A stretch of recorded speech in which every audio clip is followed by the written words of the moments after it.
I'm Jerry Murray, winemaker, Project M Wines, Elevage Consulting. I'm down in Southern Oregon.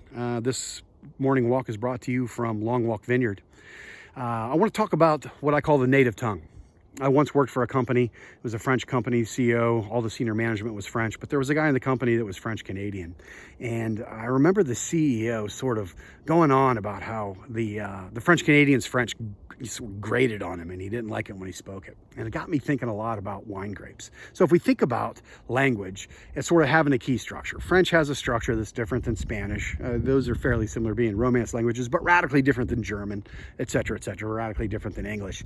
But that language, that structure has been taken around the world. Gabon, they speak French. Canada, parts of Canada, they speak French.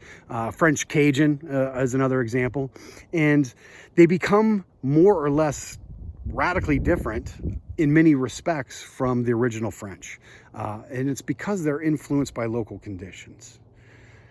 The daily lives of people in French Canada, Quebec, Montreal is radically different than that of people historically than in Paris, and the same with Gabon and Cajun parts of Louisiana.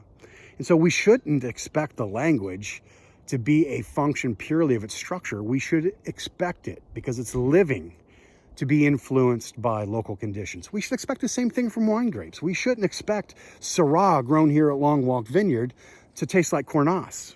We shouldn't expect Pinot Noir grown in the Willamette Valley to taste like Burgundy. Not because the genetics are different, they're similar, if not identical, but because the local conditions are radically different. And for grapes, that's weather patterns, that's soil, and the culture of the people that are around them. And so think about this when we start to compare wines from different parts of the world. Genetics shouldn't be the standard by which we judge the success of a wine. It should be the local conditions. The question we should ask isn't, is this wine Pinot Noir or is this wine Syrah or Mourvedre? It's, does this wine speak its native tongue?